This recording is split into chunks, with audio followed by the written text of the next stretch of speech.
for the IRS, and I don't know where they came from. Nobody will say where they come from, but we know that the IRS has all those. Where else would a group of the wealthiest Americans' tax returns be gathered? Well, the logical conclusion is they were gathered at the IRS. And so if they were leaked, they were probably, again, I don't know, but they were probably leaked by someone from the IRS. And we should probably have an investigation to find that out. But we don't. As far as I know, there is no ongoing investigation to find out who leaked those tax records to the public in violation of the law. Nobody seems to care about that. Now that the IRS wants to gather all of our financial records from our banks, well, shouldn't we be worried about whether they're going to be confidential or held our privacy protected? Or is it going to be leaked whenever it seems advantageous to a political party? And that's what my fear is. But let's talk about this. Let's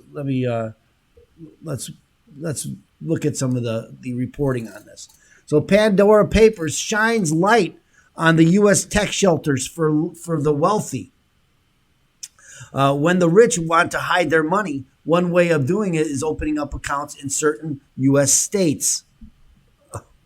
And, again, these are investigative reporters that are taking this to me. And I've been, well, let me, before we go into the story anymore, if you've been following me at all, you know that I've been screaming from the rooftops about the three boogeymen that the IRS has been trying to expose in order to get these bills passed, this legislation passed in Congress.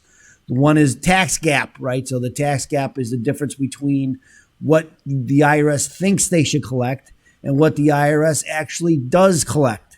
And that difference is a tax gap. And so they've been telling us that might be as high as $1 trillion a year. And this might pay for all of the programs. If they just crack down on those scofflaws who aren't paying their fair share, it would pay for everything. And we don't have to raise taxes on anybody. Just collect the taxes that are due. Another one is the wealthiest Americans. And, they're not paying their fair share. They're avoiding all their taxes. And we should tax them more. And I think this was part of that ProPublica reveal, was these tax returns to show that they're not paying enough taxes. Although when they revealed them, they didn't really talk about nobody was accused of tax evasion or not paying their taxes as the law requires. What they compared it to, they showed their wealth. And then they said, well, here's how much. And then they divided that wealth by how much their taxes were and came up with a number that's lower than what you and I pay in our taxes. And so they use that as proof that they're not paying their fair share. I think it was disingenuous to use that parameter in order to show that, because we don't tax wealth. In America, we tax it when you sell something, you're taxed on it. When you hold something and it gains value, you don't pay taxes on the gain in value until you sell the asset. Makes sense as far as I know.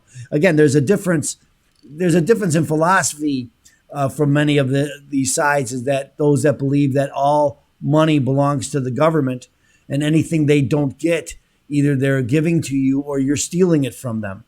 And then there's those who believe that all the wealth belongs to the people, and the government should use it sparingly in order to pay what's necessary. Okay, so I wonder what side I'm on. Okay, so that was pretty, okay. So, but again, I think that's propaganda, not what I was saying, although that might say that too. But it's propaganda to. Now the third one, and I wanted to point this out, right, is the tax gap, the wealthy, and cryptocurrency, and the exchanges for cryptocurrency. These are the three boogeymen that they've been highlighting for the last year, in order, at least since January, in order to support the legislation that's being passed. I know that I won't be able to boost this post because Facebook and others don't allow that. And I understand that, but I want you to understand that too. Okay, so let's go back to the story. The investigative journalism project, the Pandora Papers, shows South Dakota, Florida, Delaware, Texas, and Nevada offer tax shelters for the wealthy.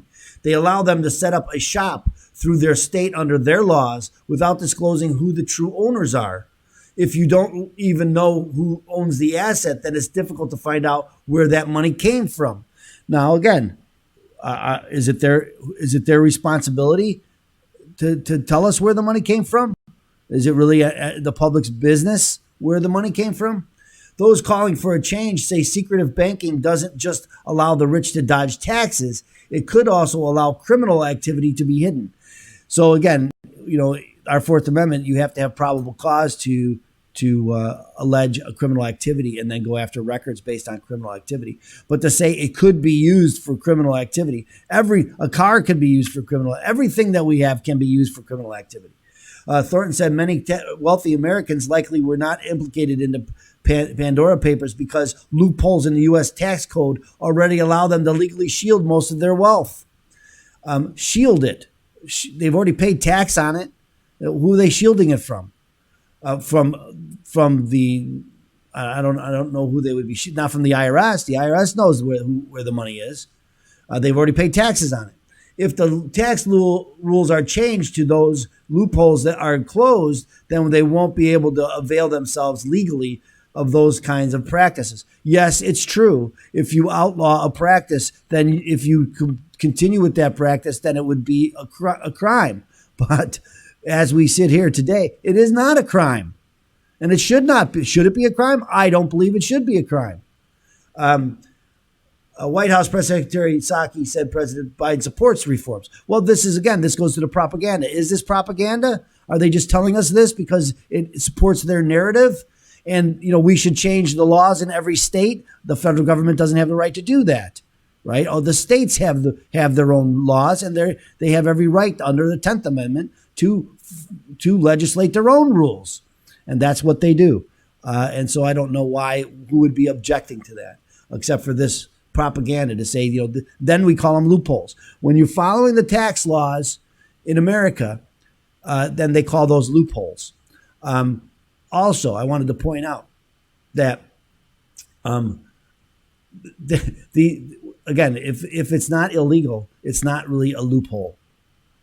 Okay, so Congress passed the Corporate Transparency Act, and as a result, new banking transparency rules are expected later this year. But critics say those changes alone won't solve the problem. Which critics are those? ProPublica? I want to point out that who exactly? These are investigative journalists that uncovered this. All you had to do is call a trust attorney and say, "Hey, we're the best place to open a trust. What states would you go to?" And they would tell you all this because that's what they study and they know this, and that makes sense, doesn't it?